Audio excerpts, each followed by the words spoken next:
तो इस वीडियो में हम आपको बताने वाले हैं टेबल्स के बारे में।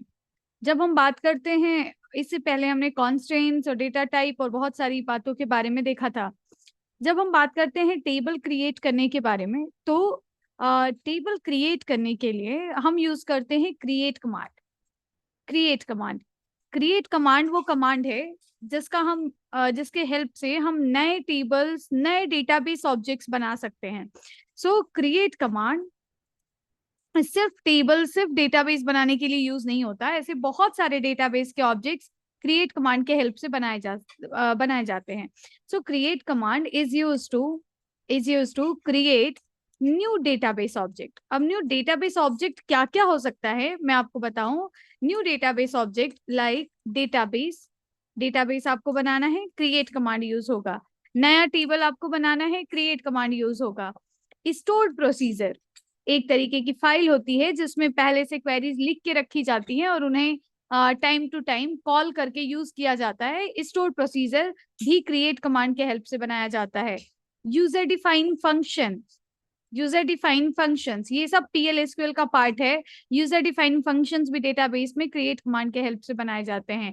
व्यूज जो एक तरीके का वर्चुअल टेबल होता है, जो कई टेबल्स से मिला के हम डेटा बनाते हैं, व्यूज भी क्रिएट कमांड का एक पार्ट है। ऐसे इंडेक्स और बहुत सारी चीजें, इंडेक्स जो टेबल में किसी भी डेटा को फास्ट सर्चिंग कराने का काम करता है, इंडेक्स, ये इंडेक्स भी क्रिएट कमांड के हेल्प से हम बनाते हैं। इस तरीके से बहुत सारे डेटाबेस ऑब्जेक्ट क्रिएट कमांड के हेल्प से बनाए जा सकते हैं। जब हम बात करते हैं टेबल को बनाने की, टेबल जैसे आपके सिलेबस में यहाँ पड़ा हुआ है, टेबल क्रिएट करना, टेबल में डेटा ऐड करना, इंसर्ट करना, डिलीट करना और उसके बाद सेलेक्ट करना, तो ये सारी बातों के बारे में जब आप देखोगे तो आपको इन सारी बातों के बारे में जब आप देखोगे तो इसके लिए अलग अलग कमांड्स आपको पढ़ना पड़ेगा। Okay, so how to create table in database. How to create table in database. Database में आप टेबल कैसे बनाएंगे, तो उसके लिए आपको क्या करना पड़ेगा, क्रिएट कमांड का हेल्प लेना पड़ेगा। कैसे हम क्रिएट कमांड को यूज करते हैं टेबल बनाने के लिए, ये हम आपको बताने वाले हैं। सो इसके लिए मेरे पास एक DBMS है, जिस DBMS का नाम है MS SQL जिसका फुल फॉर्म होता है माइक्रोसॉफ्ट एसक्यूएल सर्वर। उस माइक्रोसॉफ्ट एसक्यूएल सर्वर पे बहुत सारी डेटाबेस, एक बहुत ब्रॉड सब्जेक्ट है, इसका जो एरिया है वो बहुत ब्रॉड है। यहाँ पे लाइक आप सब कुछ इस वीडियो से नहीं पढ़ सकते, बट यस जितना आपके सिलेबस में है, जो बेसिक कॉन्सेप्ट्स हैं वो जरूर आप सीख सकते हैं। इसके लिए मैं MS SQL यूज करूंगी और हम आपको थोड़ा सा प्रैक्टिकल करके दिखाएंगे जिससे आपको बेसिक आइडिया टेबल का और ऐड करना, डेटा इंसर्ट करना, इन सब का हो जाए। उसके लिए कभी अगर आपको जरूरत हो कि आपको कैसे MS SQL इंस्टॉल किया जाएगा, कैसे MySQL इंस्टॉल किया जाएगा, ताकि आप डेटाबेस की प्रैक्टिस कर सके, उसके लिए आप कमेंट सेक्शन में लिखिएगा। मैं आपको लिंक प्रोवाइड कर दूंगी जहां से आप सॉफ्टवेयर इंस्टॉल कर सकते हैं। फिलहाल आपको जब तक सिर्फ एग्जाम के पॉइंट ऑफ व्यू से पढ़ना है, आप थ्योरेटिकल फॉर्मेट में इन बातों को समझ सकते हैं। जब हम बात करते हैं MS SQL डेटाबेस की, तो वहां पे ये भी क्या है, ये एक DBMS है, where you can manage your data where you can manage your data. ये एक DBMS है जहां आप अपने डेटा को मैनेज कर सकते हैं, रख सकते हैं और उसमें चेंजेस कर सकते हैं, मैनेज कर सकते हैं, सब मिला जुला के। तो मैं आ जाती हूँ MS SQL डेटाबेस में और वो हमने पहले से इंस्टॉल कर रखा है। कुछ इस तरीके से दिखता है माइक्रोसॉफ्ट एसक्यूएल सर्वर। मैं आपको एक छोटा सा क्रिएट कमांड बताती हूँ, जिस क्रिएट कमांड के हेल्प से आप टेबल्स बना सकते हैं, आप डेटाबेसेस बना सकते हैं। और डेटाबेस बनाने के लिए हम क्या कोड लिखते हैं डेटा DBMS में, प्लस टेबल बनाने के लिए हम क्या कोड लिखते हैं DBMS में, वो आपको यहाँ से देखने को मिल जाएगा। ओके, सो अभी के लिए फिलहाल मैं इसको मिनिमाइज करती हूँ, मैं वर्ड पे ही बताती हूँ। How to create database, code to create database. Database create करने का बहुत छोटा सा कोड आपको लिखना पड़ेगा, जो कि है क्रिएट कमांड के साथ। कैसे लिखेंगे, उसके लिए हमें लिखना है क्रिएट, जो एक कीवर्ड है, स्पेस के बाद हमें लिखना है डेटाबेस, डेटाबेस भी कीवर्ड है। और इसके बाद आपको लिखना है डेटाबेस का नाम। हमने नेमिंग कन्वेंशन पढ़ा था, और उस नेमिंग कन्वेंशन में हमने ये भी पढ़ा था कि जो डेटाबेस का नेम है, जो डेटाबेस का नेम है वो कैसे रखा जाएगा, टेबल का नेम हमें कैसे रखना चाहिए, हमें जो भी कॉलम्स के नेम्स हम दे रहे हैं वो हमें नेमिंग कन्वेंशन कैसे करना चाहिए ताकि डेटाबेस सही से काम करे। तो क्रिएट डेटाबेस, डेटाबेस का नाम, ये छोटा सा कमांड है। जब बात आती है कि हम टेबल कैसे क्रिएट करेंगे, how to create tables in the database, in database, तो डेटाबेस जो है वो सर्वर पे क्रिएट किया जाता है। सर्वर, क्लाइंट सर्वर आर्किटेक्चर आप पढ़ोगे और आपको आगे समझने को मिलेगा। कुछ ही वीडियोस के बाद मैं फर्स्ट चैप्टर से स्टार्ट करूंगी और फिर से हम पढ़ाएंगे उसको। So how to create database की जब बात आएगी तो डेटाबेस आप सर्वर पे बनाओगे, बट जब भी टेबल बनाना होगा आपको, तो टेबल बनाने से पहले आपको सेलेक्ट करना पड़ेगा कि आप किस डेटाबेस के अंदर वो टेबल बनाना चाहते हैं। ओके, सो हमने देखा डेटाबेस क्रिएट करने का सिंटैक्स क्या है।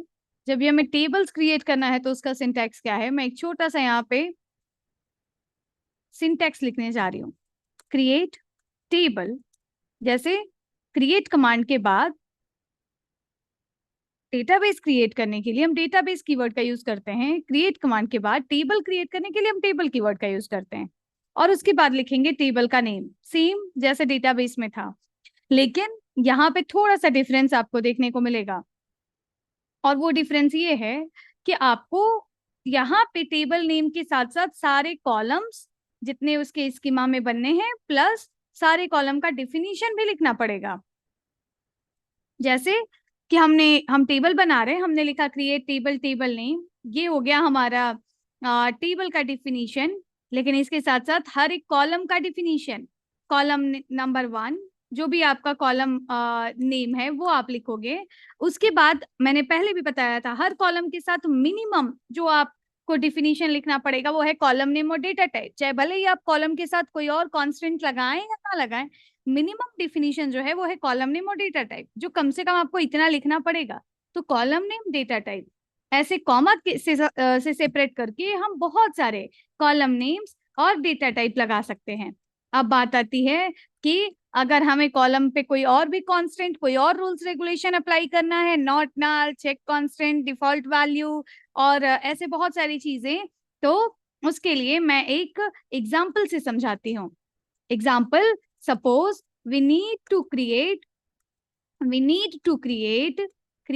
a table to store students record, to store students records। तो हम कैसे टेबल बनाएंगे? हम टेबल बनाएंगे कुछ ऐसे। हमने लिखा क्रिएट टेबल, टेबल का नाम मैंने लिख दिया TBL_student, ये मेरे टेबल का नाम है। और आप देख सकते हैं कि मेरा नाम थोड़ा सा ये टेबल का बड़ा हो रहा था, हमने बीच में स्पेसेस नहीं दिया, हमने अंडरस्कोर यूज किया, क्रिएट टेबल TBL_student।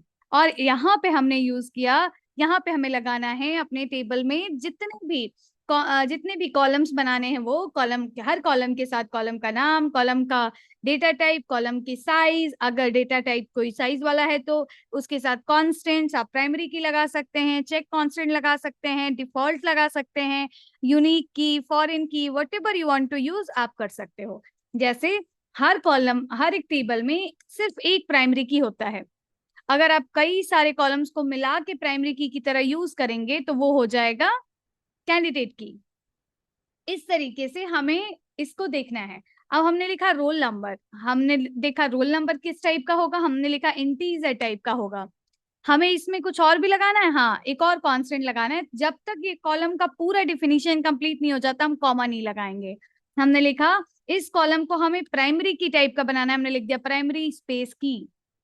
ये जो मैं बता रही हूँ ये आप कई जगह पे लिख सकते हैं। प्राइमरी की पूछता है वहां भी आप लिख सकते हैं, कॉन्स्टेंट्स के बारे में पूछता है वहां भी आप लिख सकते हैं, टेबल क्रिएट करने के बारे में पूछता है आप वहां भी लिख सकते हैं, DDL कमांड्स के बारे में पूछता है आप वहां भी लिख सकते हैं। तो रोल नंबर, इंटीजर, प्राइमरी की, एक कांस्टेंट मैंने आपको बताया प्राइमरी की। दूसरा मैं नेम लिखने जा रही हूँ, मुझे लगता है नेम किस टाइप का होगा, स्ट्रिंग वैल्यू होगी, हमने लिखा varchar, यहाँ हमने साइज लिख दिया 100। मैं चाहती हूँ किसी भी स्टूडेंट का नाम कम से कम नल नहीं होगा, तो हमने इस कॉलम के आगे लिख दिया नॉट नल। प्राइमरी की जिस कॉलम को बनाया है उसमें नॉट नल लिखने की जरूरत नहीं है, क्योंकि प्राइमरी की ऑटोमेटिक नॉट नल होता है। प्राइमरी की टाइप का कॉलम नल वैल्यू एक्सेप्ट नहीं कर सकता। हमने लिखा नेम, varchar और नॉट नल, हमने लिखा कॉमा, और उसके बाद सपोज हमें बनाना है एक कॉलम फॉर द जेंडर। हमने लिखा जेंडर किस टाइप का होगा, वो भी हमने लिखा varchar। यहाँ हमने साइज दे दिया 100। ये 100 की जगह पे आप 0 से लेके 255 तक कुछ भी लिख सकते हैं, कोई भी नंबर। हम चाहते हैं कि अगर कोई जेंडर ब्लैंक छोड़ देता है तो डिफॉल्ट वैल्यू जो होगी जेंडर की वो होगी मेल, तो हम लिखते हैं डिफॉल्ट कांस्टेंट, और डिफॉल्ट के बाद लिखते हैं वो डिफॉल्ट वैल्यू, जो कि नल बाय डिफॉल्ट कॉलम्स की डिफॉल्ट वैल्यू होती है नल। बट नल के अगर आप नल स्टोर नहीं करना चाहते तो क्या करना चाहते हैं, मेल। बिकॉज ये जेंडर कॉलम varchar टाइप का है, इस वजह से हम इसमें क्या करेंगे, varchar स्ट्रिंग टाइप की डिफॉल्ट वैल्यू रखेंगे, और इस स्ट्रिंग को डेटाबेस में सिंगल कोट से दिखाया जाता है। यहाँ डबल इन्वर्टेड का कोई कॉन्सेप्ट नहीं है, तो यहाँ सिंगल कोट्स के अंदर हम स्ट्रिंग वैल्यू को पास करते हैं। सपोज हमें यहाँ पे लिखना है एड्रेस, एड्रेस, तो एड्रेस हमने लिखा varchar, हमने लिख दिया, या फिर हमें लगता है एड्रेस बहुत बड़ा होगा, हमने डेटा टाइप लिख दिया टेक्स्ट। सपोज हमें यहाँ पे लिखना है एज, और एज का हमने साइज दिया इंटीजर। हम यहाँ पे देखना चाहते किसी भी स्टूडेंट का एज 15 साल से कम हो, उसका रजिस्ट्रेशन नहीं होना चाहिए, तो हमने एज पे लगा दिया चेक कांस्टेंट।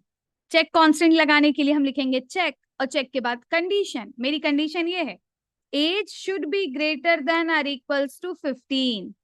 एज क्या है, कॉलम का नाम है। इस कॉलम की कॉलम में जो वैल्यू स्टोर हो रही है उसकी वैल्यू क्या होनी चाहिए, 15 से बड़ी होनी चाहिए। कुछ इस तरीके से अगर आप क्रिएट कमांड को एग्जीक्यूट कराएंगे, आप देखोगे कि आपके डेटाबेस में एक नया टेबल टीपीएल स्टूडेंट नाम का बन के आ गया है। ऐसे हम टेबल्स को डिजाइन करते हैं। जैसे फॉर द एग्जाम्पल मैं आपको सारे एक साथ इसको प्रैक्टिकल करके दिखा दूंगी। अगर हमें किसी भी टेबल को, अगर हमें किसी कोई भी टेबल हमने बना लिया और उस टेबल में हमें नया डेटा ऐड करना है, तो उसके लिए हम यूज करते हैं इंसर्ट कमांड। इंसर्ट जो कि एक डीएमएल का कमांड है, हम लिखेंगे यहाँ पे, थोड़ा सा आप भी लिखिएगा। Insert is a DML command. Insert is a DML command that is used to add a new row in the table। Insert command का क्या काम है, टेबल के अंदर एक नया रो ऐड करना। अब एक नए रो में, मैंने बताया टेबल में हर रो में कॉलम्स की संख्या बराबर होती है, तो हमने यहाँ पे लिखा डीएमएल कमांड का जो इंसर्ट है वो क्या काम करता है, टेबल में एक नए रो को ऐड करने का काम करता है। अब इस नए रो में कितने कॉलम्स हैं, मुझे कितनी वैल्यू पास करनी पड़ेगी हर रो में, 1 2 3 4 और 5। हमें 5 वैल्यू हर एक रो में पास करनी पड़ेगी। तो इंसर्ट कमांड को कैसे यूज करते हैं, सिंटैक्स देखते हैं इसका। दो तरीके से हम इंसर्ट को यूज करते हैं। वैसे तो मल्टी बल्क रिकॉर्ड सेलेक्ट करने के लिए, मल्टीपल रिकॉर्ड सेलेक्ट करने के लिए भी इंसर्ट का यूज करते हैं, बट नॉर्मली हम दो तरीके से करते हैं। सिंटैक्स है इंसर्ट इनटू, इंसर्ट के बाद कमांड यूज किया जाता है, सॉरी कीवर्ड यूज किया जाता है कौन सा, इनटू, और इनटू के बाद हम लगाते हैं टेबल नेम, डायरेक्ट टेबल का नाम। क्योंकि जब आप इंसर्ट कमांड यूज कर रहे हो, जब आप रिकॉर्ड्स बना रहे हो, ध्यान दो, स्कीमा और रिकॉर्ड्स, स्कीमा बनेगी क्रिएट के हेल्प से, रिकॉर्ड्स बनेंगे इंसर्ट के हेल्प से। इंसर्ट कमांड का यूज जब आप कर रहे हो तो उस समय आपकी स्कीमा बनी बनाई होगी, आपको बस उसमें रिकॉर्ड्स ऐड करने हैं। तो हम क्या करेंगे, हम लिखेंगे इंसर्ट इनटू टेबल नेम, और टेबल नेम के बाद हम एक कीवर्ड यूज करते हैं वैल्यूज, और उसके बाद जो भी आपके कॉलम, हर एक कॉलम बना हुआ है उसके लिए एक एक एक एक एक एक वैल्यू पास करते जाओ, कॉमा कॉमा से सेपरेट करके। जैसे रोल नंबर किस टाइप का, इंटीजर, इसकी वैल्यू कोई नंबर होगा, मैंने लिख दिया 1, कॉमा किया, कॉमा इसलिए किया क्योंकि अभी हमें दूसरे कॉलम की वैल्यू पास करनी है। फिर मैंने दूसरे कॉलम के लिए लिखा, और ये अपने आप समझ जाएगा दूसरी वैल्यू जो आप दे रहे हो दूसरे कॉलम के लिए है, नेम। लेकिन नेम किस टाइप का है, varchar टाइप का। क्योंकि ये varchar टाइप का है तो हमें यहाँ पे क्या करना पड़ेगा, इसकी वैल्यू स्ट्रिंग पास करनी पड़ेगी। और हम लोग स्ट्रिंग कैसे लिखते हैं, स्ट्रिंग लिखते हैं हम सिंगल कोट्स के अंदर, तो हमने सिंगल कोट्स के अंदर पास कर दिया टेक फाइल। फिर कॉमा लगाया। क्यों कॉमा लगाया? क्योंकि अब हम तीसरे कॉलम की वैल्यू देने जा रहे हैं, क्या है? जेंडर। और हमने यहाँ पे जेंडर की वैल्यू पास किया, सिंगल कोट्स के अंदर हमने लिख दिया मेल। फिर हमने कॉमा लगाया। और तीसरी वैल्यू है एड्रेस, क्योंकि टेक्स्ट है, टेक्स्ट भी स्ट्रिंग है, तो हम सिंगल कोट्स के अंदर पास करेंगे स्ट्रिंग वैल्यू। हमने लिखा प्लॉट नंबर 43, विकास नगर, लखनऊ। ये पूरी वैल्यू एड्रेस है। फिर कॉमा लगाया और नेक्स्ट वैल्यू है हमारी एज, और एज में हमने पास कर दिया 20। और इस तरीके से जैसे ही आप ये क्वेरी अपनी रन कराओगे, आप देखोगे आपके इस टेबल में जो आपका जो भी आपने टेबल नेम यहाँ लिखा होगा उसमें एक नया रो ऐड हो गया है। तो इंसर्ट का सिंटैक्स क्या बना? इंसर्ट का सिंटैक्स बना insert into table name values. यहाँ पे आप पास करोगे value 1 comma value 2 comma value 3 comma comma से सेपरेट करके n वैल्यूज, जितने आपके टेबल में नंबर ऑफ कॉलम्स हैं उतनी वैल्यू आपको पास करनी पड़ेगी। अगर आपने टेबल में कॉलम्स बनाए हुए हैं सपोज 5 और आपने वैल्यू पास किया 4, ये गलत हो जाएगा। तो मैं कहूं कि अच्छा आपने तो अभी बोला था ना कि आप एड्रेस को, चलो रोल नंबर तो प्राइमरी की है, मैं इसे नल नहीं छोड़ सकती। नेम जो है हमारा नॉट नल है, हम इसे नल नहीं छोड़ सकते। बट मुझे अभी यूजर का जेंडर नहीं पता है, मुझे अभी यूजर का एड्रेस नहीं पता है, उसका एज नहीं पता है, तो कैसे रजिस्ट्रेशन करेंगे? ओके, तो एक और इंसर्ट कमांड है हमारे पास, दूसरा तरीका मेथड 2। मेथड 2, और मेथड 2 हमें बताता है कि how to add records, add a new row with specific value. मतलब एक नया रो हम इंसर्ट करने जा रहे हैं, लेकिन हर कॉलम के लिए वैल्यू पास नहीं करना चाहते, कुछ स्पेशल कॉलम के लिए वैल्यू पास करना चाहते हैं। उसका सिंटैक्स क्या है? उसका सिंटैक्स ये है इंसर्ट इनटू टेबल नेम। देखो सेम सेम है ना, यहाँ पे ये बिल्कुल ऐसे ही लिखा गया, यहाँ पे ये बिल्कुल, लेकिन यहाँ से अब चेंज होगा, वैल्यूज नहीं लिखी जाएंगी, पहले टेबल नेम लिखने के बाद कॉलम लिखा जाएगा। किस किस, अगर आपको टेबल के हर कॉलम में वैल्यू पास नहीं करनी तो किस किस में पास करनी है? मैंने लिखा column 1 comma column 2 comma column 3, और ऐसे आपको जितने कॉलम्स लिखने आप लिख दो, और उसके बाद लिखो वैल्यूज। और फिर जितने अब टेबल से मतलब नहीं है कि टेबल में कितने कॉलम है और किस सीक्वेंस में है, अब इससे मतलब है जितने कॉलम यहाँ लिखे उतनी वैल्यू यहाँ पास कर दो। पहले कॉलम के लिए वैल्यू 1, दूसरे कॉलम के लिए वैल्यू 2, तीसरे कॉलम के लिए वैल्यू 3, और dash dash dash multiple.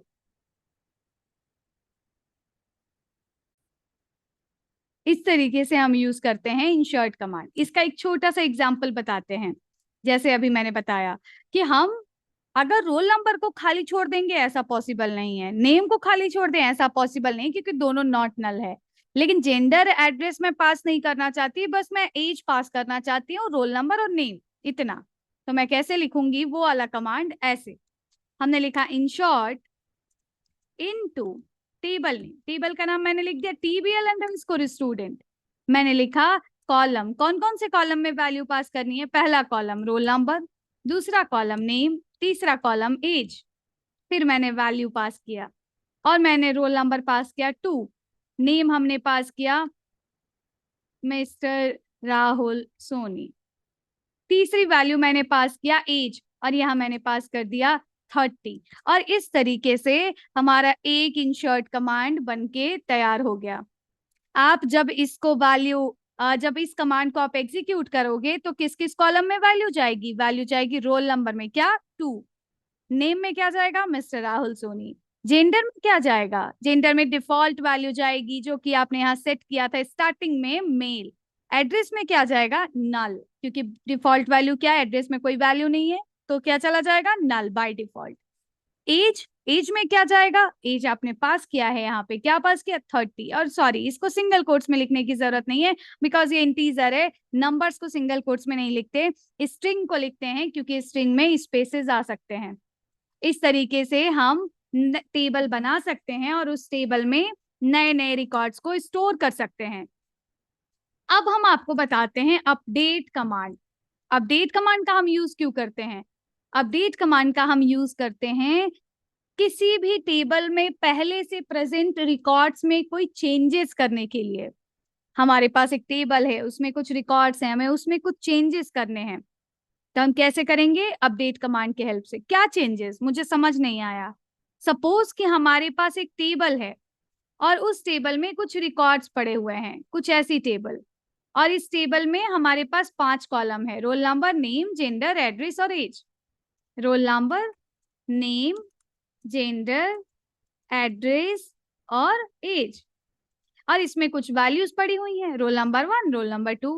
Name में पड़ा हुआ है टेकपाइल, दूसरे नेम में पड़ा हुआ है मिस्टर राहुल सोनी, तीसरे जेंडर में पड़ा हुआ है, यहाँ पड़ा हुआ है मेल, यहाँ भी पड़ा हुआ है मेल।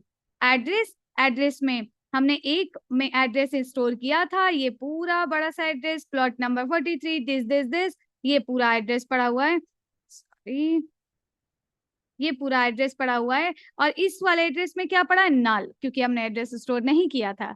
यहाँ एज में पड़ा हुआ है 20, यहाँ एज में पड़ा हुआ है 30। ये हमारा पूरा एक टेबल बनके तैयार हो गया है। अब इस टेबल में जो डेटा प्रेजेंट है, ये नेम, ये मेल, ये वाला एड्रेस, या फिर यहाँ 20, ये नाल, ये मेल, यहाँ कुछ भी, ये सब डेटा में कोई चेंज करना है, इसकी बात नहीं कर रहे हैं हम, रोल नंबर नेम की बात नहीं कर रहे हैं, वो अल्टर कमांड से चेंज होगा। जब भी टेबल के स्कीमा में, टेबल की डिजाइन में, टेबल के स्ट्रक्चर में कोई चेंज चाहिए, ऑल्टर कमांड, और टेबल के रिकॉर्ड्स में कोई चेंज, अपडेशन चाहिए, तो अपडेट कमांड। कैसे अपडेट कमांड यूज किया जाता है बताते हैं। उसका सिंटैक्स है बहुत आसान सा, बहुत छोटा सा। हम लिखते हैं अपडेट, अपडेट के बाद हम लिखते हैं टेबल का नाम, फिर हम एक कीवर्ड यूज करते हैं सेट, सेट के बाद हम लिखते हैं कॉलम नेम, किस कॉलम में आप चेंज करना चाहते हो, इक्वल करके हम लिखते हैं वैल्यू, इस कॉलम में आप कौन सी नई वैल्यू अपडेट करना चाहते हो। और यहाँ पे हम वेयर के बाद वेयर क्लॉज, जो कि आपके चैप्टर में भी है, वेयर क्लॉज है ना आपके सिलेबस में, कैसे हम वेयर क्लॉज लगाते हैं, ये वेयर क्लॉज का यूज करते हैं। वेयर के बाद हमेशा क्या लगाई जाती है? कंडीशन। कितने तरीके से कंडीशन लगाई जाती है नेक्स्ट वीडियो में बताएंगे। तो वेयर क्लास का यूज क्यों किया जाता है? रिकॉर्ड्स को फिल्टर करने के लिए। आपके टेबल में 100 रिकॉर्ड है, क्या ये अपडेशन आप 100 रिकॉर्ड में करना चाहते हैं? नहीं, हम ये अपडेशन कुछ रिकॉर्ड्स में करना चाहते हैं, सपोज 2 रिकॉर्ड्स में करना चाहते हैं। तो हम कैसे अपडेट कमांड का यूज कर सकते हैं? हम अपडेट कमांड का यूज कर सकते हैं वेयर कंडीशन के साथ। और जब हम वेयर कंडीशन के साथ अपडेट कमांड का यूज करेंगे तो ये अपडेट कमांड हमारे पूरे टेबल पे अप्लाई नहीं होगा, सिर्फ उन रिकॉर्ड्स पे अप्लाई होगा जहां पे ये कंडीशन ट्रू होगी। इस तरीके से हम अपडेट कमांड का यूज करते हैं। अब कंडीशन कितने तरीके से लगाते हैं, जब तक वो हमें समझ नहीं आएगा जब तक वो समझ नहीं आएगा तब तक आप किसी पर्टिकुलर रिकॉर्ड को अपडेट नहीं कर पाएंगे। क्या हम बिना कंडीशन के अपडेट यूज नहीं कर सकते? कर सकते हैं। एग्जाम्पल बताते हैं हम आपको। सपोज अगर मैंने एक ऐसा क्वेरी लिख दिया, हमने लिखा अपडेट, टेबल का नाम मैंने लिख दिया टीबीएल स्टूडेंट, हमने लिख दिया सेट, और हमने कॉलम का नाम लिखा नेम इक्वल्स टू, और मैंने नाम चेंज करना चाहा, हमने लिख दिया मिस्टर राहुल सोनी। सपोज अगर हमने ऐसे लिखा तो फिर क्या होगा? इसमें हमने कोई वेयर नहीं लगाया। फिर टेबल में जितने रोज अभी तक होंगे उन हर एक रो के नेम वाले कॉलम में क्या चला जाएगा? मिस्टर राहुल सोनी। मतलब ये टेक्सटाइल भी चेंज हो जाएगा, इस कमांड को चलाने के बाद क्या हो जाएगा? मिस्टर राहुल सोनी। ये भी चेंज हो जाएगा, क्या हो जाएगा? मिस्टर राहुल सोनी। ऐसे अगर और रिकॉर्ड्स होते हर जगह हो जाता, लेकिन अगर कंडीशन लगेगी तो पूरे टेबल पे अप्लाई नहीं होगा, सिर्फ जिन रोज के लिए कंडीशन ट्रू होगी उन रोज पे आपका कमांड चलेगा, अदरवाइज फिर बाकियों पे अपडेट नहीं होगा। तो नेक्स्ट वीडियो में हम आपको बताने वाले हैं सेलेक्ट और कंडीशंस हम कैसे यूज करते हैं। इस वीडियो के लिए इतना ही। Thank you so much.